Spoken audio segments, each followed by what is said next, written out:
আমার বাসায় আজকে চাল কুমড়ো আর বুটের ডালের খুব সিম্পল একটা রেসিপি রান্না হচ্ছে, আর আমি সেটাই তোমাদের সাথে শেয়ার করব। তো প্রথমে আমি ডালটা কিন্তু ভেজে রাখছিলাম, আর এদিকে এতেও চাল কুমড়ো কেটে কড়াইতে বসিয়ে দিলাম। এখন এর মধ্যে আমি আস্তে আস্তে হচ্ছে একটু পেঁয়াজ, তারপর এই যে কাঁচামরিচ, তারপর ডালটা দিয়ে দিলাম।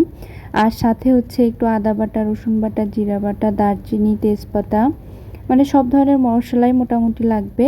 সব কিছু দিয়ে এভাবে বসে দেব, দিয়ে তারপর হচ্ছে আস্তে আস্তে কষায় কষায় কিন্তু রান্নাটা করব। তবে এই রান্নাটা চাইলে হচ্ছে গরুর মাংসের হাড়, তেল বা কলিজা এসব দিয়ে করলেও অনেক বেশি মজা হয়। বা চাইলে ধরো বাসায় আজকে মাছ মাংস কিছু নাই, তাহলে তুমি ডিম দিয়েও এটা রান্না করে খেয়ে দেখতে পারো, অনেক অনেক বেশি মজা লাগে।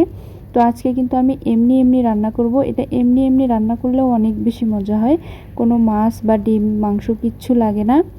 তো এটা হচ্ছে এভাবে যে একদম যতটুক পানি লাগবে পরিমাণ মতো দিয়ে আস্তে আস্তে সিদ্ধ করে করে রান্নাটা করতে হবে। করেই তো আমার কিন্তু হয়ে গেছে, এখন আমি এটা বাগার দিয়ে নিচ্ছি। বাগারটাতেই কিন্তু বেশি মজা, স্বাদ, আসল স্বাদটা চলে আসবে। তো এটা কিন্তু চাইলে তোমরা রুটি বা গরম গরম পরোটা দিয়েও খেতে পারো, সে সময় ডিম বা মাংসের কোনো প্রয়োজন নেই। আর চাইলে গরম গরম ভাতের সাথেও খাওয়া যায়, অনেক অনেক বেশি মজা লাগে। তো আজকে আমি এই রান্নাটা তোমাদের সাথে শেয়ার করলাম।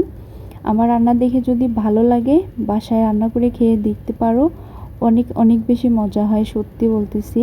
তো এই তো আমি তো খেয়ে নিচ্ছি। আজকে এ পর্যন্তই।